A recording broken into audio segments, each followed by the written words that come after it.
Kobaran api menghanguskan rumah yang dijadikan tempat usaha mencuci pakaian di perumahan Pondok Arum, Kecamatan Karawaci, Kota Tangerang, Banten, Jumat sore. Petugas pemadam kebakaran dari Kota Tangerang yang tiba di lokasi berusaha memadamkan api agar tidak merambat ke bangunan lainnya. Kejadian diduga berawal saat deterjen pewangi pakaian berbahan kimia tersenggol sehingga tumpah dan menyambar api pada kompor yang saat itu digunakan untuk memasak. Seketika api membesar dan merambat pada seluruh isi bangunan yang mudah terbakar. Diketahui di dalam rumah terdapat 5 orang. Keluarga yang terdiri dari anak dan istri pemilik usaha berhasil menyelamatkan diri. Namun karyawan dan pemilik usaha tewas terjebak karena tidak mampu menyelamatkan diri. Awal pertama mulai sih bang, ceritanya lagi masak, ya di sebelah tembok itu kebetulan ada jerigen yang isinya baku pewangi pakaian. Nah ketika itu nggak sengaja memang kesenggol gitu kan, jatuh. Ketika itu kena cipratan, akhirnya kena cipratan kompor itu dan si api itu kena cipratan air yang buang tumpah itu loh, minyak wangi gitu kan. Setelah 1 jam api berhasil dipadamkan petugas. Kasus kebakaran tersebut kini dalam penanganan Polsek Karawaci, Polres Metro Tangerang Kota. Dari Tangerang, Banten, Sukron, iNews melaporkan.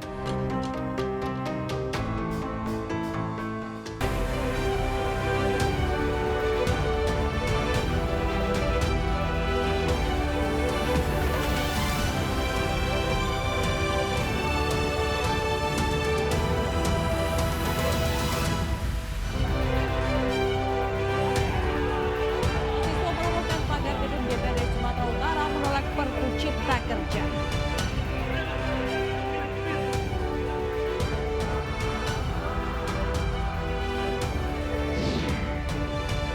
Mahasiswa UI yang tewas saat kecelakaan dengan mobil yang dikemudikan pensiunan Polri ditetapkan sebagai tersangka.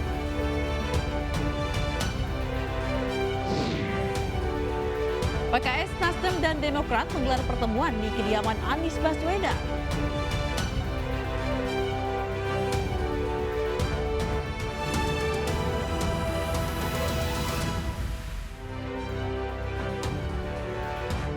Halo, selamat malam pemirsa. Masjid Islamic Center Samarinda, Kalimantan Timur terbakar jelang ibadah sholat maghrib. Api pertama muncul di salah satu ruang panel listrik. Bersama saya, Fazilah Khairunisa, inilah iNews Malam selengkapnya.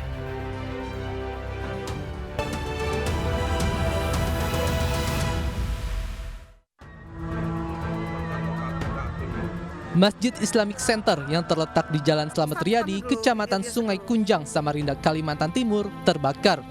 Tampak asap putih tebal membumbung tinggi dari salah satu ruangan masjid.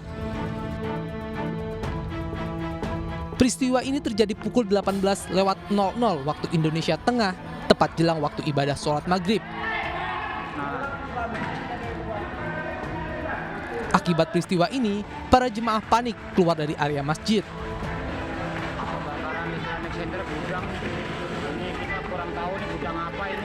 Kebakaran berawal dari munculnya asap putih dari ruangan panel listrik yang saat itu dalam keadaan terkunci. Petugas damkar pun sempat mengalami kendala saat hendak memadamkan api, lantaran harus lebih dulu mendobrak pintu ruangan terkunci yang terbuat dari besi.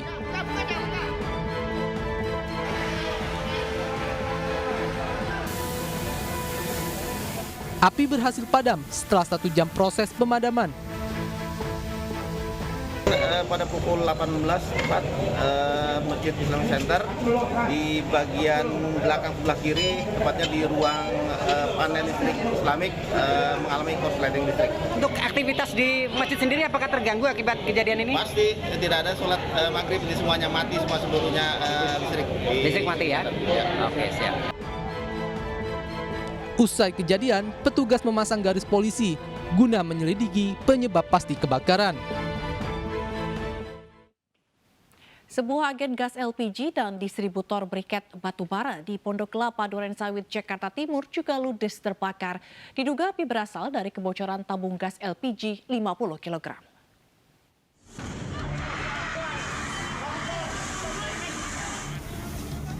Kebakaran melanda sebuah agen gas LPG dan distributor briket batubara di Jalan Haji Naman, Pondok Kelapa Durensawit, Jakarta Timur. Pemadaman dilakukan menggunakan bus agar api dapat lebih cepat dipadamkan. Banyaknya bahan maupun material yang mudah terbakar membuat api merambat cepat hingga menghanguskan hampir seluruh bangunan. Diduga kebakaran dipicu akibat adanya kebocoran tabung gas berukuran 50 kg. Satu karyawan mengalami luka ringan.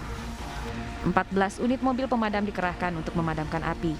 Untuk menghindari kejadian yang dapat membahayakan, petugas pemadam kebakaran meminta warga yang berkerumun menjauh dari lokasi kejadian. Bau sudah menyengat. Nah, ada satu titik lampu masih menyala. Si karyawan berusaha mematikan lampu. Ternyata itu merupakan pemicu dari penyalaan atau ledakan di gas itu sendiri. Akibat kebakaran ini, arus lalu lintas dari arah Kalimalang menuju TPU Pondok Kelapa dialihkan sementara. Dari Jakarta, Rio Manik, iNews melaporkan.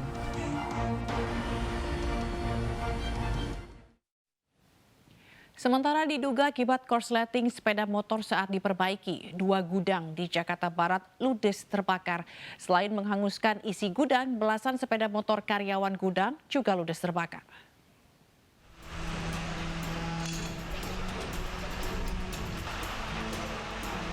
Kobaran api serta kepulan asap membumbung tinggi hingga menghanguskan 2 gudang penyimpanan furnitur serta popok di Jalan Daan Mogot, Cengkareng, Jakarta Barat. Banyaknya isi gudang yang mudah terbakar membuat api dengan cepat merambat ke bangunan lainnya. Api pertama kali muncul dari sebuah sepeda motor yang tengah diperbaiki di parkiran gudang. Seketika api muncul dari sepeda motor itu hingga menimbulkan ledakan. Serpihan ledakan yang masuk ke dalam gudang menjadi penyebab gudang terbakar. Motor, saya lihat sih di motor, 2 motor. Itu lagi benerin motor? Gimana Pak? Enggak, posisinya emang lagi pada istirahat. Cuman pas saya lihat ke sini, udah ada beberapa orang juga sih, entah karyawan, entah supir. Karena panik mereka lari. Saya pun panik, saya lari ke dalam karena masih ada karyawan lagi istirahat di dalam. Saya keluarin karyawan itu, nggak lama lagi itu apinya makin membesar. Api makin membesar? Iya. Gudang apa Bang yang terbakar? Yang terbakar gudang furnitur dan PNG. Tidak ada korban jiwa dalam peristiwa ini. Sementara api baru dapat dipadamkan 1 jam kemudian setelah 16 unit mobil damkar diterjunkan ke lokasi. Kita beralih ke informasi banjir, pemirsa. Proses evakuasi balita dan anak-anak dari banjir di Manado, Sulawesi Utara berlangsung dramatis. Petugas TNI menggunakan perahu karet mengevakuasi para korban untuk kemudian mendapat perawatan medis.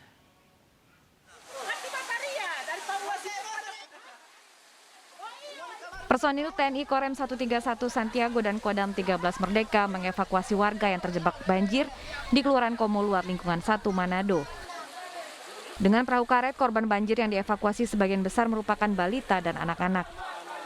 Korban banjir langsung dibawa ke mobil ambulans untuk mendapat penanganan awal. Soalnya tinggal 3 ini dan tangga semua naik. Air tadi dari jam berapa dia naik? Pagi subuh-subuh. Kalau Pak Ibu ke rumah sampai di mana? Seberapa meter air? Yang penting kamu tinggal 2 itu. Mata tangga ke kanan. Banjir yang merendam ribuan rumah warga di 8 kecamatan Manado hingga kini belum surut. Sebagian memilih berdiam diri di lantai 2 rumah.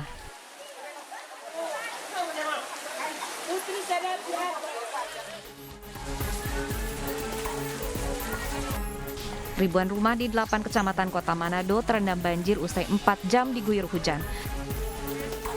Kecamatan terdampak banjir diantaranya Wanea, Sario, dan Wenang. Banjir disebabkan meluapnya sungai besar yaitu Sungai Sawangan dan Dasyondanu. Di Kelurahan Komoluar, banjir melanda sejak pukul 5 pagi. Ketinggian air mencapai hingga 2 meter sehingga warga harus mengungsi. Sampai sekarang ini untuk di belakang sana, di depan dekat rumah itu sampai di leher. Hingga kini, warga masih mengungsi dan berharap banjir segera surut. Dari Manado, Sulawesi Utara, Jeffrey Langi, iNews melaporkan. Pemirsa, 3 orang tewas dalam kecelakaan di jalur lintas Panyalayan, Tanah Datar, Sumatera Barat. Penyebab kecelakaan diduga akibat rem truk tidak berfungsi dengan baik.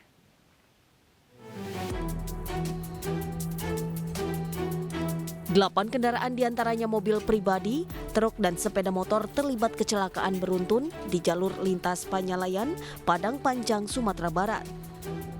Peristiwa terjadi saat truk pembawa pakan ternak melintas di jalur menurun dengan kecepatan cukup tinggi. Seketika truk menghantam 8 kendaraan dari arah yang sama dan arah berlawanan. Diduga rem truk pengangkut pakan ternak tidak berfungsi dengan baik hingga mengakibatkan kecelakaan. 3 orang meninggal dunia dan 9 luka-luka akibat kejadian ini. Terus mobil musuh kencang di atas kan, mungkin remnya blong tuh. Remnya blong terus tabrak mobil Fortuner sini tadi kan. Fortuner sama Kijang terus RV. Mobil 300. Ada sekitar berapa mobil yang ditabrak dah? Mobil ada 5 tadi. 5. Motor Ban sendiri ada berapa, Pak? Untuk korban saat ini masih kami data. Sementara data yang kita peroleh, korban seluruhnya ada 12 korban, 3 meninggal dunia dan 9 luka-luka. Akibat peristiwa ini arus kendaraan dari arah Bukit Tinggi dan sebaliknya mengalami kemacetan sepanjang 5 km. Kasus kecelakaan ini kini telah ditangani Satlantas Polres Padang Panjang, Sumatera Barat.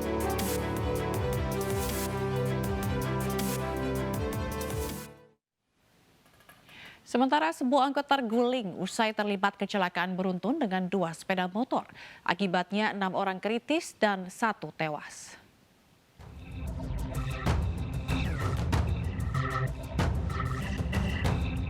Kecelakaan terjadi di Jalan Simpang Aik Galoga, Panyabungan, Mandailing, Natal, Sumatera Utara yang melibatkan 1 angkot dan 2 sepeda motor Jumat sore. Kecelakaan berawal ketika 2 sepeda motor yang dikendarai santri dan pelajar bertabrakan. Lalu mobil angkot yang berusaha menghindari tabrakan namun gagal terguling hingga membuat beberapa penumpang terlempar keluar mobil. Akibatnya 6 korban dalam kondisi kritis, sementara 1 penumpang angkot meninggal dunia. Hingga kini polisi masih menyelidiki penyebab pasti kecelakaan. Perempuan keluar dari Simpang Aik Galoga, kemudian santri berbonceng 3 dari arah Purba menuju arah Panyabungan. Mungkin mengelakkan anak perempuan ini atau bagaimana, dia lari ke kanan sehingga itulah kontra lah dengan mobil angkot yang datang dari arah Panyabungan. Seluruh korban kritis masih dirawat di rumah sakit. Beberapa di antaranya dirawat di ruang ICU RSUD Panyabungan.